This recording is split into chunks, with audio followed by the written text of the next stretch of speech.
Hello, everyone. This is Jeffrey Kerr. I'm here today with a true crime fanatic who's the published author of a psychological thriller novel titled The Doctor, The Toxic Combination of Love, Hatred, and Revenge is Served. She's also the host of her own podcast, which I recently made a guest appearance on, titled Detective Writer.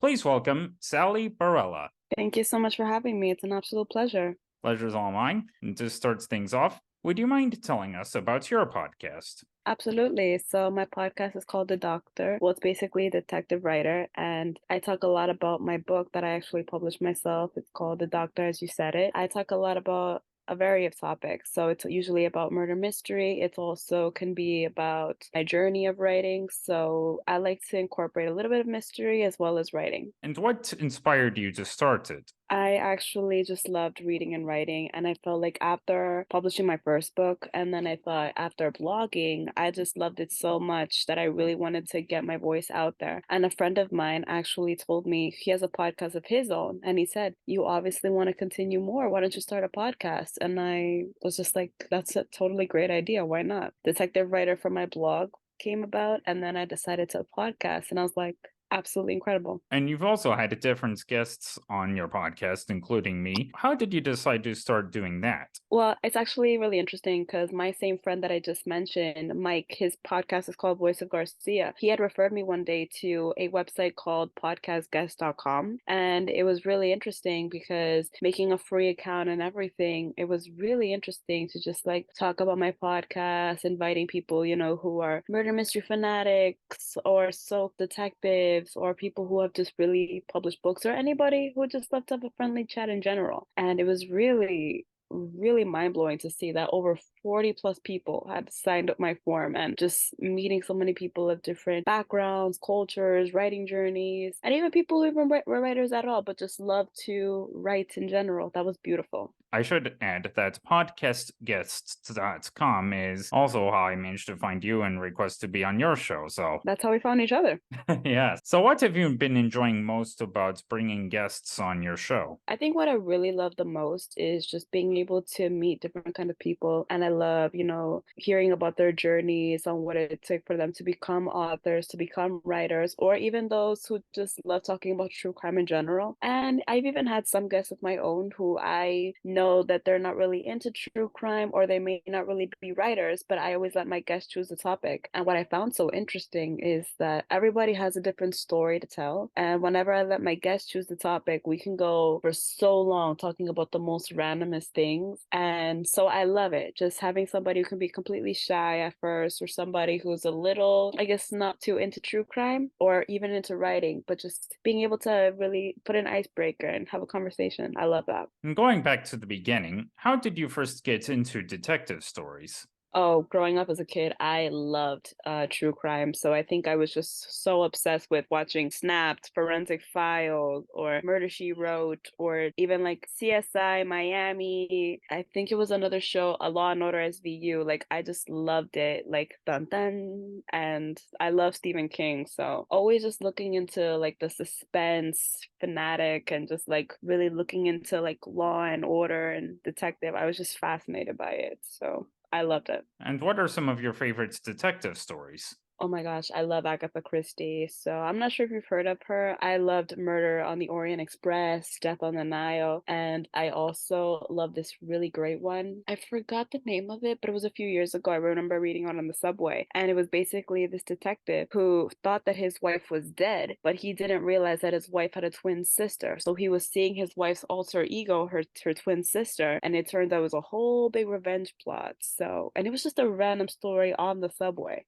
I love that. But Agatha Christie, Stephen King, James Patterson, I live for those. Yeah, and are you looking forward to the next Hercule Poirot movie, Our Haunting in Venice? Are you looking forward to that? Yes, if I can get my tickets soon, I will. When I was on your podcast, we discussed, different mystery stories we're into. And I actually recently started watching Poker Face on Peacock. Have you gotten into that yet? No, I have not, but I definitely plan to very soon. No spoilers yet. All right, no spoilers. Although it is interesting how the episodes I've seen so far, they actually show the criminals who commit the murders, and then we cut to the main character played by Natasha Lyonne as she tries to solve it. Wow, that's really kind of cool because I've always just like really been interested to see like how many mysteries can go from one aspect to another. Like, not a lot of mysteries always go into murder, some of them go into suspense, some of them just go into random real life drama. So I have yet to see it, but I definitely plan to. Well, yeah, as well as the fact that, well, we the audience don't need to try to guess for ourselves who did it. We Yeah. just watch the main character solve it herself.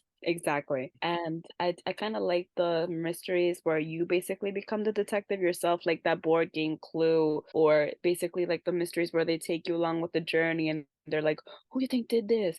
The last suspects here was that, or I love it. Just like so interactive.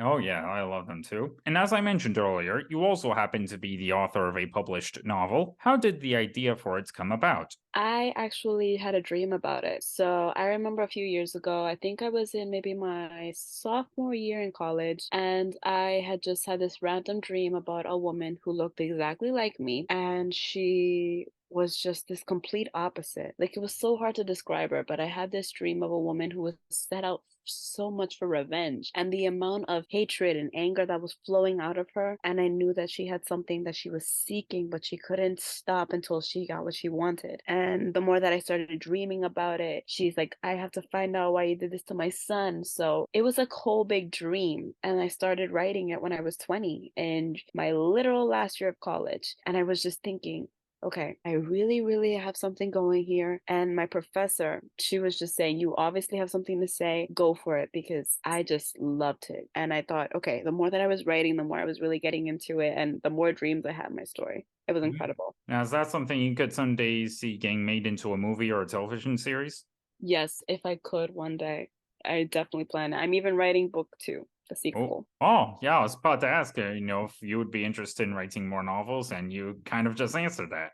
Yes, I definitely feel like it. After publishing my first book, I feel like I don't want to stop at just one. And I actually went to go visit a friend in Delaware, and she had given me so many great ideas for book two. She even started saying, let's work on book three. I'm like, you know what? Let's go work on book three. I wasn't thinking that far ahead, but let's do it. So I'm like, I'm kind of interested, like, to see how far I could take the doctor, going from maybe the first book, Sasha's Revenge, and maybe now the second book, The Doctor's Revenge, but maybe like another mystery way. So I'm kind of interested to see how that plays out. That's interesting because, again, when I was recently on your show, I told you about, this big sci-fi screenplay I wrote, and now I'm currently in the middle of writing my next screenplay, which actually is a murder mystery. Oh, wow, that's really cool. What is it going to be about? Okay. It's about this aspiring novelist who gets rejected. She goes to her step cousin's wedding in Myrtle Beach. Yet the morning after the wedding, the groom is found dead, and the police end up finding the main character's diary and finds an interesting entry which gives them evidence that she's the murderer. Oh,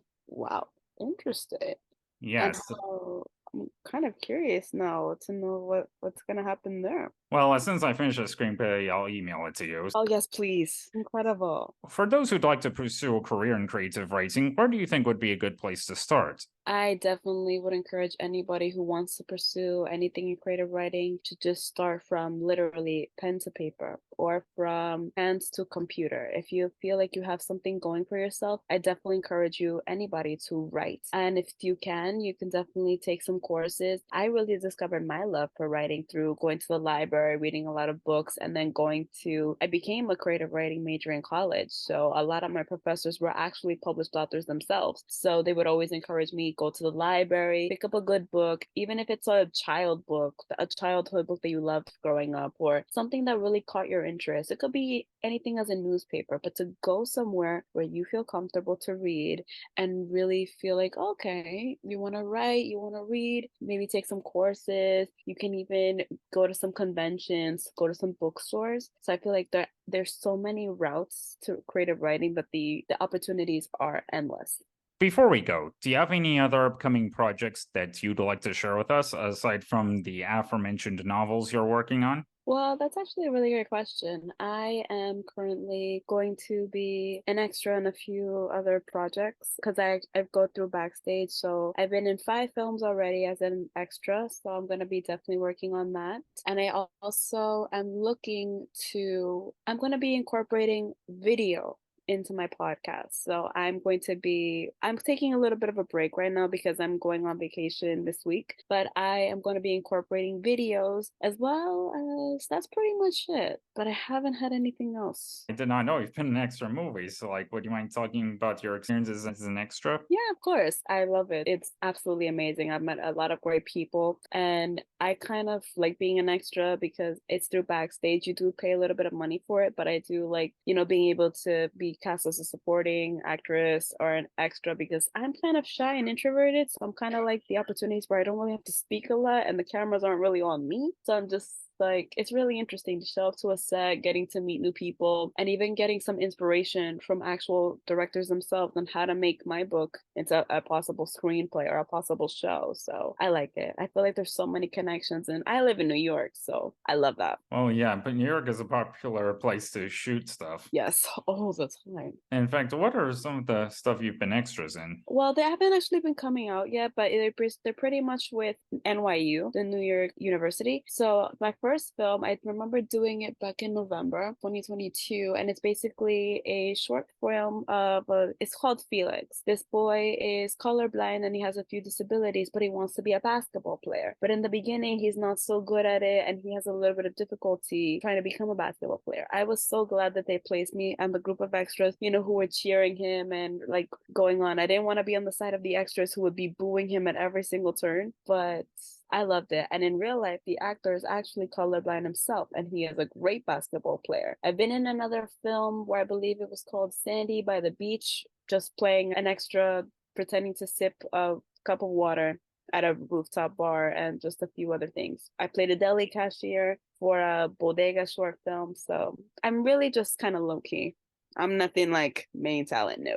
Sally, I thank you very much for devoting your time to this interview. It was great getting to talk to you. Awesome. Thank you so much for having me. And for those who'd like to keep up with your career, where can people find you on the internet? Definitely. So I have my site, detectivewriter.com. My podcast and my blog and my book can also be found on there. And if you want to find me on Instagram and TikTok, it's just Maltese Falcon at 210. My LinkedIn is my name, Sally Barrilla. My Snapchat is also the same way. If you'd like to find me on Twitter, I believe I'm right for thrills. That's it. So all of my usernames always incorporate a little bit of mystery to them, literally. Thanks again for joining me today, Sally. This was great. Awesome. Thank you so much for having me. Have a great night.